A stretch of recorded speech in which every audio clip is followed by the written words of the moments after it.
Bismillahirrahmanirrahim. Alhamdulillah ala ni'amihi wa fadlih alladhi amarana birridha ala qada'ihi wa ikhtiyarih. Ashhadu an la ilaha illallah wahdahu la syarika lahu fi uluhiyyatihi wa rububiyyatihi. Wa ashhadu anna sayyidana Muhammadan abduhu wa rasuluhu khairu khalqih. Sallallahu wa sallama ala sayyidina wa maulana Muhammadin nuri arsyih wa ala alihi wa ashabihi wa dzurriyyatihi wa atba'ih, amma ba'du. Yang kita hormati dan kita cintai para habaib, para alim ulama, muhibbin, hadirin, hadirat, rahimakumullah.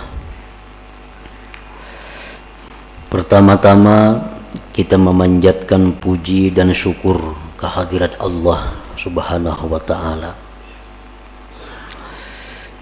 yang telah mengumpulkan kita bersama-sama di majlis yang penuh berkah ini.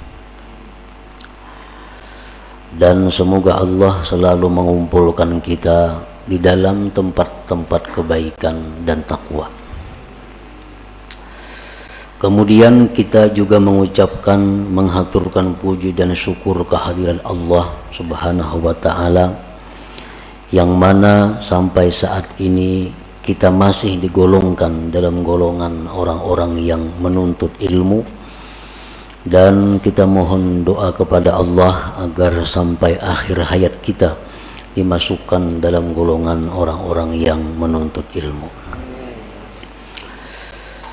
Salawat dan salam tidak lupa kita haturkan kepada junjungan kita Nabi besar Muhammad sallallahu alaihi wasallam dan kepada seluruh keluarga, para sahabat, zurriyat dan pengikut beliau sampai hari kiamat nanti. Para muhibbin rahimakumullah, al-hikmatu tasi'ata asyrata minal hikamil ataiyah. Qala al-imam Ahmad ibn Athaillah as-Sakandari rahimahullah wa nafa'ana bi'ulumi. Hikmah yang ke-19 dari al-hikam, berkata Al-Imam Ahmad bin Athaillah As-Sakandari rahimahullah,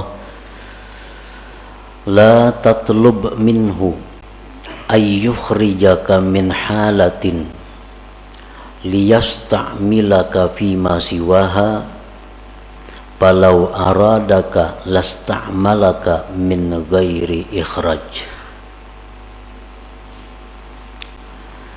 Yang artinya,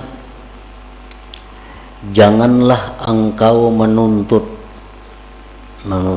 meminta daripada Allah bahwa Dia mengeluarkan engkau dari satu keadaan agar Allah pekerjakan engkau pada keadaan yang lain. Jikalau Allah menghendaki engkau, niscaya Dia pekerjakan engkau tanpa melalui menuntut dikeluarkan. Itulah kurang lebih artinya hikmah yang ke-19 ini. Adapun penjabarannya adalah idza kana al-mar'u ala halatin la tuwafiqu gharadahu la yanbaghi lahu ay yuridal khuruja minha binafsihi bi ayyatluba minhu subhanahu ay yukhrijaha minha li'anna hadha min at-takhir 'ala Allah subhanahu wa ta'ala bal yanbaghi lahu husnul adab ma'ahu wa itharu muradihi ala ikhtiyarihi. Apabila adalah seorang hamba atas satu keadaan yang mana keadaan itu tidak sesuai dengan yang dimaksudnya.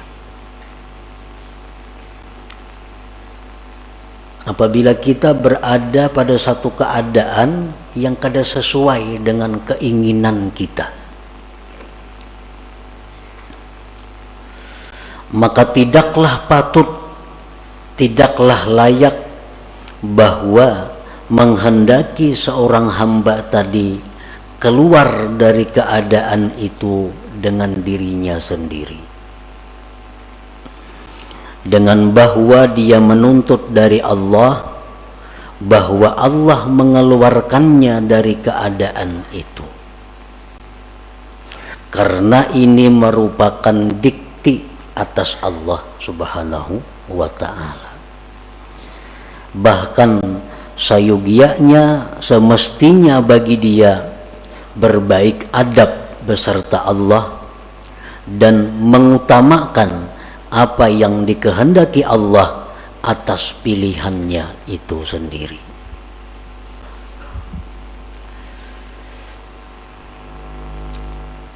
Illa idza kanat haluhu, kecuali apabila keadaannya itu ghaira mardiyyin lillah subhanah, kecuali bila keadaannya itu tidak diridhai oleh Allah.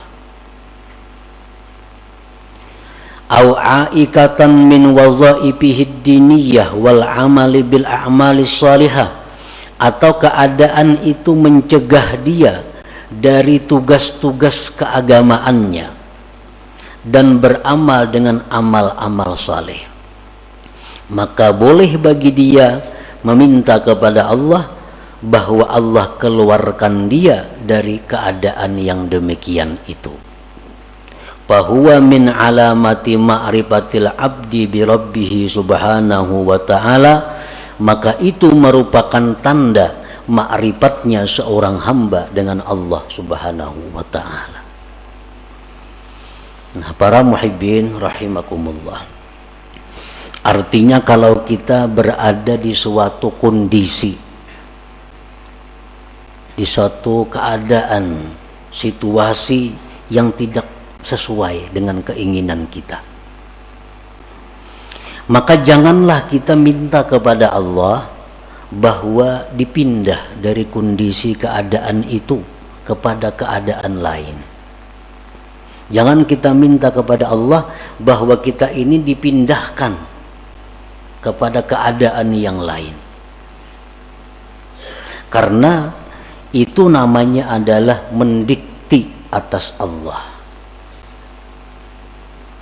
Hendaknya kita menerima keadaan itu dan berbaik adab beserta Allah, dan inilah merupakan pilihan Allah yang dia utamakan daripada pilihannya sendiri. Kecuali bila mana keadaan yang dia alami saat itu keadaan yang tidak diridhai Allah, dia berada dalam situasi yang tidak diridhai Allah, atau di dalam situasi keadaan yang mencegah dia melaksanakan tugas-tugas keagamaan atau beramal amal saleh. Nah, maka boleh baginya minta kepada Allah agar dikeluarkan dari situasi itu kepada keadaan yang lain. Nah, itulah tanda orang yang makrifat dengan Allah subhanahu wa ta'ala. Nah, para muhibbin rahimakumullah, secara rinci lagi para ulama menjelaskan, fal arifu billah idza kana a'zab la yatamanna zawaj. Orang yang sudah kenal dengan Allah itu, apabila dia tidak mempunyai pasangan, baik bujang, duda, janda, dia tidak minta kepada Allah agar diberi jodoh. Ini orang yang arif dengan Allah. Inya ini bujang atau duda atau janda, kada berpasangan lah. Nah itu ngarannya satu keadaan. Ini keadaannya bujang, keadaannya kada balaki, kada begini. Inya kada minta kepada Allah agar diberi jodoh, kada minta.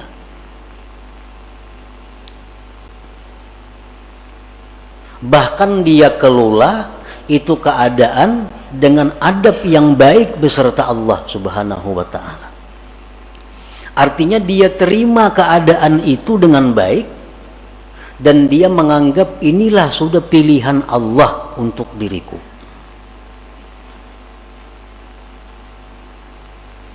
Nah, kecuali keadaan itu, keadaan membujang atau kada berpasangan tadi sudah mengganggu dia daripada ibadah kepada Allah. Sudah mengganggu dia untuk menjalankan tugas-tugas wirid-wiridnya. Orang kada berpasangan, banyak godaan-godaan, timbul kadang-kadang pikiran syahwat.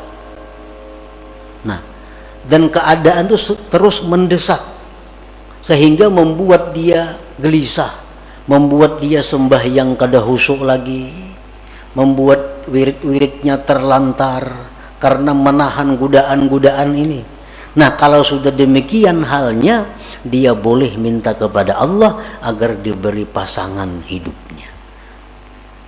Nah, selama ibadahnya teratur baik, selama dia bisa menjaga diri dari hal-hal yang diharamkan, dia tidak akan minta jodoh kepada Allah, karena itu menganggap sudah pilihan Allah yang terbaik bagi dirinya. Nah, itu contoh orang bujang atau duda janda nang ma'rifat kepada Allah Subhanahu wa ta'ala. Jadi kada minta jodoh lawan Tuhan, apalagi mencari jodohan manusia ke situ kamari. Lawan Tuhan aja kada minta jodohnya.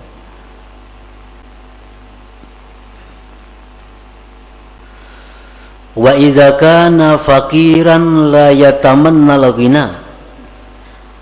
Apabila dia dalam keadaan fakir. Nah, ini orang yang arif dengan Allah. Dia fakir. Dia kada akan minta kepada Allah kekayaan. Dia terima kefakiran itu dengan ridha. Dan dia anggap inilah pilihan Allah untukku yang terbaik, aku menjadi orang fakir.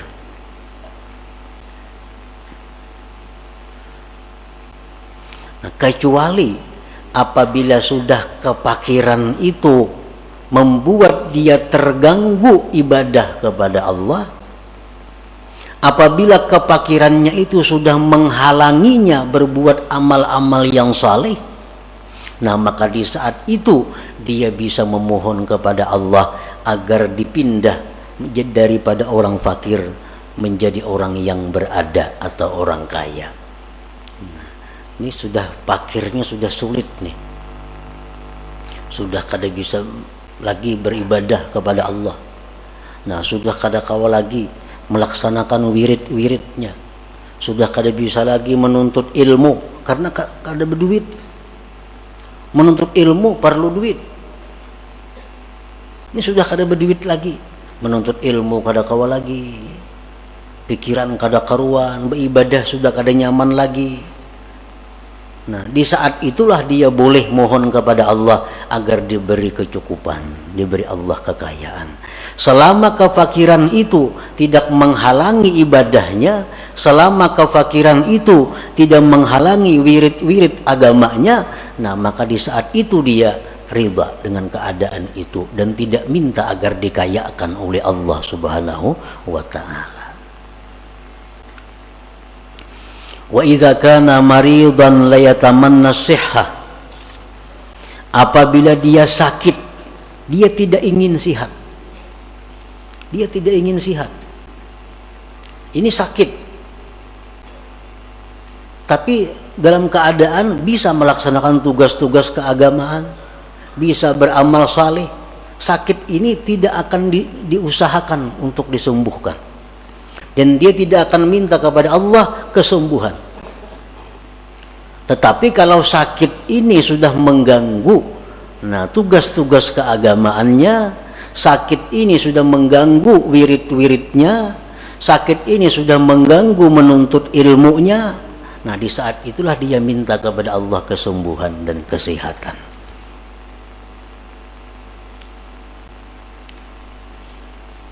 Nah demikian antara lain contoh-contohnya.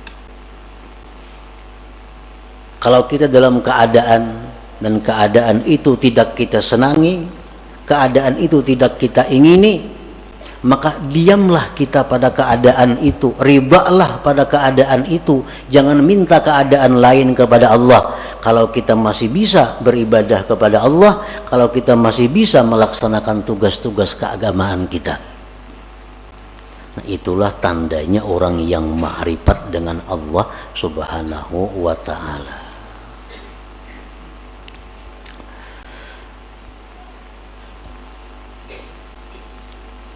Wa idza kana mutazawwijan la yatamanna al-firaq. Kalau dia ini berpasangan, kalau dia mempunyai suami, dia mempunyai istri, dia tidak akan minta bercerai kepada Allah selama dalam berpasangan itu tidak mengganggu ibadahnya kepada Allah, selama tidak menghalangi untuk ketakwaan kepada Allah. Ini beisi bini nang sulit diurus. Ada kadang-kadang manusia diuji Tuhan dengan itu. Ada si bini-bini beisi laki nang susah, nang sulit diurus. Nah ini satu keadaan. Selama keadaan itu tidak mengganggu ibadahnya kepada Allah, selama keadaannya itu tidak mengganggu tugas-tugas keagamaannya, dia tidak akan minta berpisah, dia tidak akan minta bercerai karena ridha dengan keadaan itu. Nah tetapi kalau keadaan seperti ini sudah membuat seorang istri menjadi durhaka, kalau keadaan ini sudah membuat seorang istri jadi berdosa, nah maka seorang istri ini boleh minta kepada Allah agar dicarikan jalan keluar untuk bercerai dengan suami itu.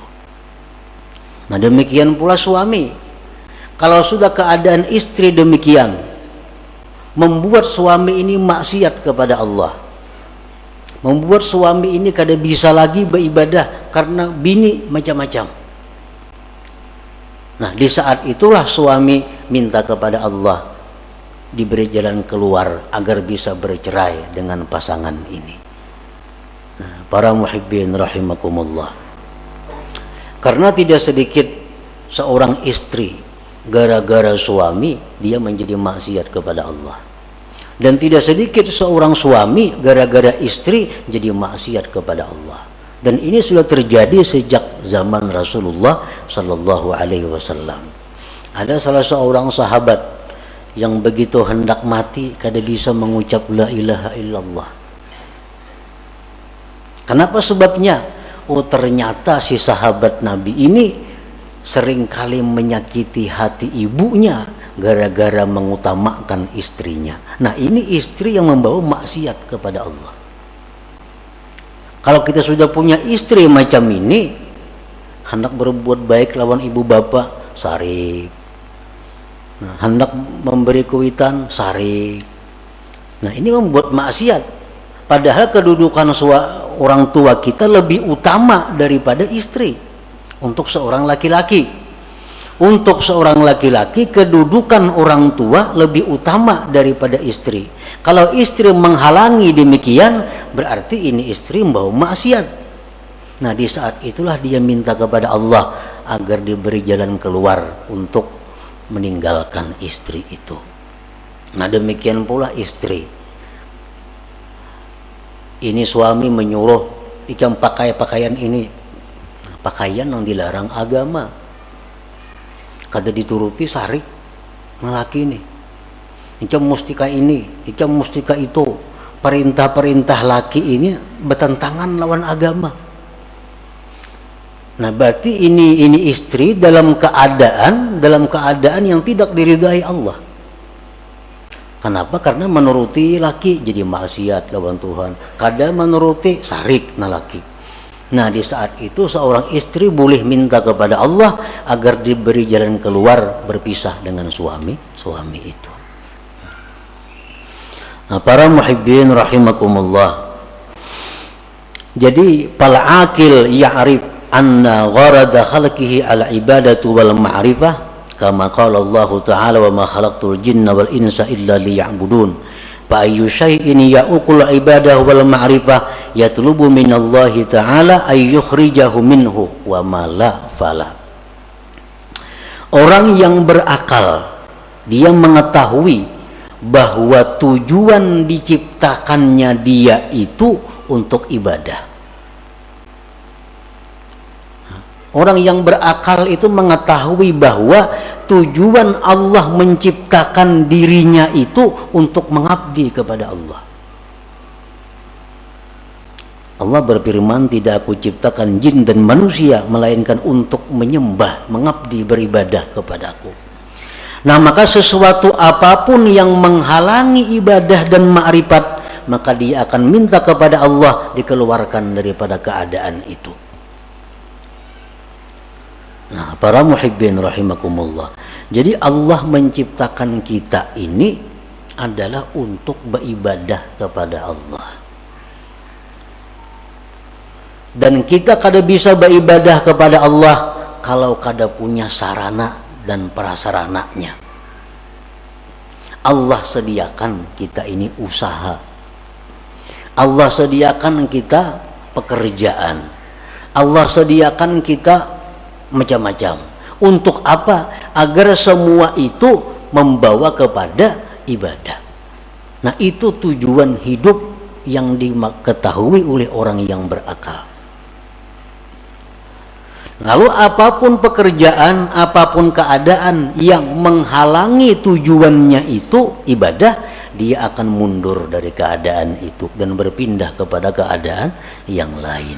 Nah, ini orang yang berakal. Jadi tujuan hidup ini bukan kita berdagang, bukan.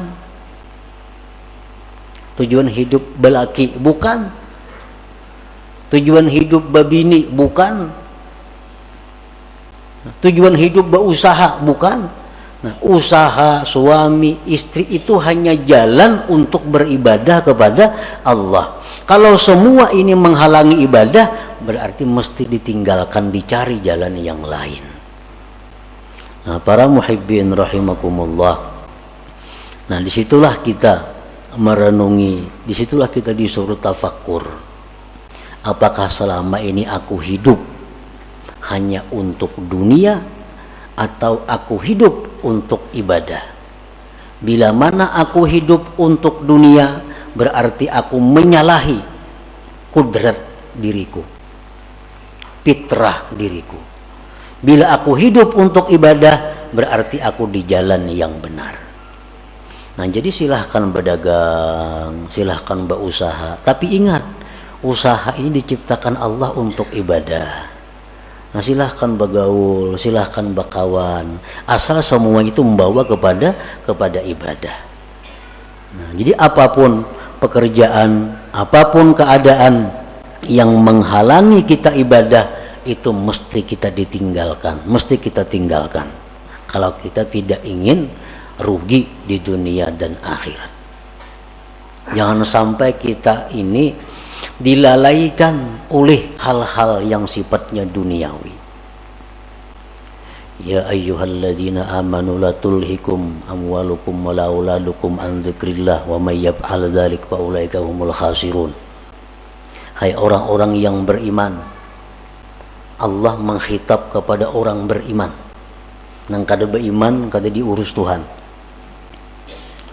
Ujar Tuhan, janganlah melalaikan akan kamu, harta kamu, anak kamu daripada zikrillah. Artinya jangan sampai kita mengurus harta, kita mengurus anak, kita lupa kepada Allah. Bila demikian halnya, Allah menyatakan kita rugi. Kalau sudah Allah menyatakan rugi itu, ya rugi yang sebenarnya. Bujur-bujur rugi artinya. Nah, itu artinya Allah bukan melarang kita mengelola harta. Allah bukan melarang kita mengelola anak. Tetapi yang dilarang Allah, jangan sampai itu melalaikan kita daripada zikrillah, daripada mengingat Allah. Karena mau urus harta kada tersembahyang, karena mau urus harta sembahyang taqadha, karena mau urus harta kada tersembahyang sunat, karena mau urus harta kada tersembahyang tahajud, karena mau urus harta kada sempat menuntut ilmu. Nah, ini yang dikatakan rugi, ujar Tuhan. Ayo urus harta, 10 bisi perusahaan, Allah kada melarang. Tapi sembahyangnya aktif, wiridnya tabaja, menuntut ilmunya jalan. Itu yang dimaksud dengan ya ayyuhalladzina amanu la tulhikum amwalukum wala auladukum an dzikrillah. Walhasil selama kita mengejar atau menuntut atau mencari dunia, lalu kita ketinggalan satu kali zikrullah, itu sudah rugi. Sudah rugi. Kenapa? Karena zikrullah yang sekali kita ucapkan itu kekal. Kekal, arti sampai akhirat bisa kita nikmati, bisa kita dapatkan manfaatnya. Sedangkan harta yang kita urus mati-matian ini, begitu kita mati, kita kada akan bisa dapat menikmatinya. Nah, itulah yang dikatakan Nabi Sulaiman alaihissalam. Begitu Nabi Sulaiman ini pawai dengan kekayaan-kekayaannya, rakyat berkata, wah alangkah untungnya Sulaiman, alangkah hebatnya Sulaiman punya harta sedemikian. Sulaiman berkata, wahai rakyat, satu kalimat yang kamu ucapkan subhanallah lebih berharga dari semua yang kumiliki ini. Kenapa sebabnya? Karena subhanallah yang kamu ucapkan itu kekal sampai ke akhirat, kau akan bisa menikmatinya. Sedangkan yang kupunya ini adalah akan hilang binasa begitu aku mati. Nah, jadi artinya berapapun besarnya keuntungan yang kita dapatkan daripada mengejar dunia, tapi kita ketinggalan satu perbuatan taat, itu sudah dikatakan Allah khasirun, rugi. Karena apa? Karena tujuan manusia dicipta untuk taat, bukan untuk mengejar atau mengumpulkan hal-hal yang sifatnya duniawi itu. Nah, para muhibbin rahimakumullah, itulah sebagian dari apa yang dimaksud dalam hikmah yang ke-19 ini. Mudah-mudahan Allah Subhanahu wa taala memberikan taufik hidayah kepada kita sehingga kita bisa mampu mengamalkan apa-apa ilmu yang diberikan oleh Allah kepada kita. Ila hadratin Nabi sallallahu alaihi wasallam, al-Fatihah.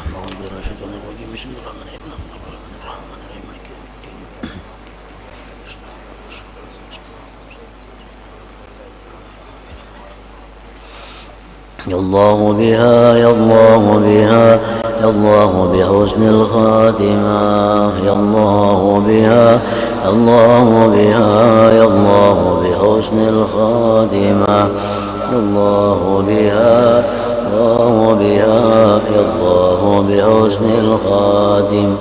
فيا أيها الرجل منه شفاعة صلوا عليه وسلموا تسليما اللهم صل